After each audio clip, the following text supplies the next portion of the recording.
Hi, I'm Dr. Jomaa. Welcome back to my channel and our series on osteoarthritis. In our last video, we started talking about the structural causes of pain in osteoarthritis. We recognized that osteoarthritic pain has a complex origin. This is due to structural as well as psychological and social influences. Today, we're going to look at the nervous system as well as the psychological and social contributors to pain in osteoarthritis. Last time, we covered the surprising revelation that cartilage is both avascular and aneural, meaning it doesn't have any blood supply or nerve supply. Therefore, it can't be a contributor to osteoarthritic pain. With that said, however, the joint does have a very rich nerve supply. This includes a nerve supply to the musculature, articular capsule, synovium, which we talked about last time, tendons, ligaments, fat pad, and subchondral bone, which we also mentioned in our last video. All of these may contribute to the pain experience. One emerging theory is that osteoarthritic pain is due to the nerves that supply these structures themselves. Studies have shown disorganization of the nerves which re-innovate healing soft tissues. Other studies will argue that osteoarthritic pain is a neuropathic pain, which means it is a type of nerve pain specifically. They demonstrate this by describing how neuropathic painkillers can help reduce pain in osteoarthritis. The most significant exacerbant of nerve pain in osteoarthritis is due to inflammation in the joint. This inflammation leads to a change in the chemical composition of the joint. A number of chemicals, including bradykinin, histamine, and lactic acid, as well as prostaglandins, are released into the joint. These chemicals act to reduce the firing threshold of nociceptors, or nerve pain fibers in the joint. This means the nerves in an osteoarthritic joint are more sensitive to painful and non-painful stimulus, and this can lead to a self-perpetuating cycle of pain. In addition to the increased sensitization of these nociceptors, or classic nerve fibers, there are also a number of nerve fibers inside the joint that are not typically activated by noxious stimulation, which become responsive when there is inflammation inside of the joint. These fibers, which are called silent nociceptors, can potentially have a major contribution to the experience of pain in osteoarthritis. Beyond local nociception, pain perception from osteoarthritic joints involves complex neural processes which span the entire nervous system. To explore these fully, we have to dive into the deep literature around the chronic pain experience.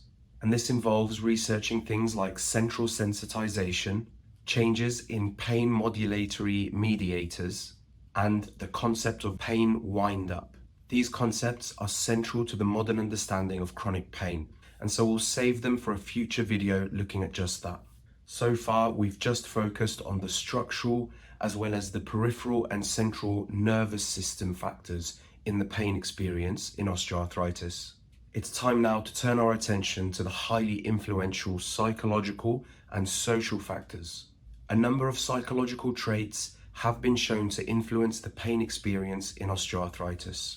Two of the most widely researched and important psychological traits are self-efficacy and pain catastrophization.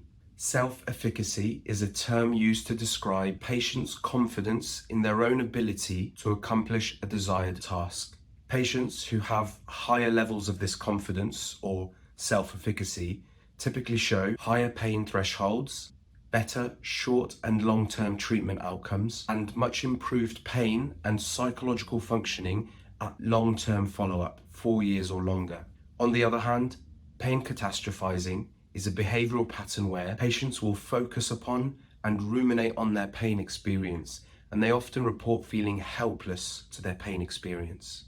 As you can imagine, patients who have this psychological trait don't fare very well.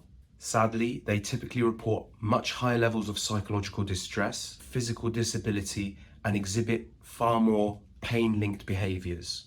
Amazingly, the psychological tendency of pain catastrophization also seems to affect the normal processing of pain signals in imaging studies. Finally, it's essential that we recognize that osteoarthritis occurs in a social context. Social factors such as social support play a crucial role in how patients experience and adapt to arthritic pain. Patients who had better communication about their pain experience with their partners and communities typically report experiencing much lower levels of pain, as well as physical and psychological disability. They typically report lower levels of negative affect, which basically means they had a better mood overall. On the other hand, patients who held back on discussions about their pain or arthritis experience would typically have much higher levels of psychological disability. Their partners would also report higher levels of caregiver strain and psychological disability.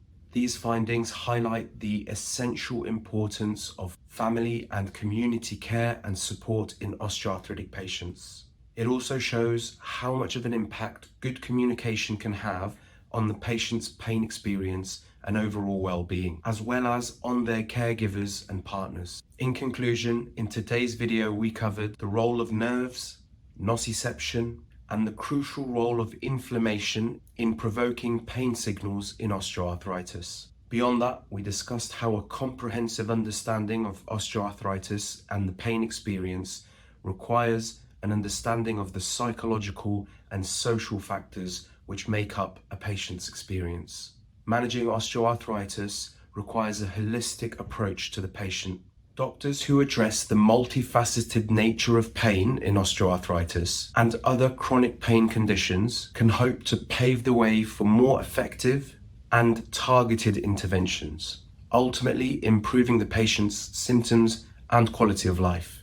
Thank you for your time watching this video. Please leave a thumbs up and please subscribe to this channel. There's more content on the way, particularly in this osteoarthritis series. In the next video in this series, we're going to explore the role of exercise in osteoarthritis. Is it good for us, or is it just wearing down our joints? Well, you'll find out next time. Until then, stay active and stay healthy.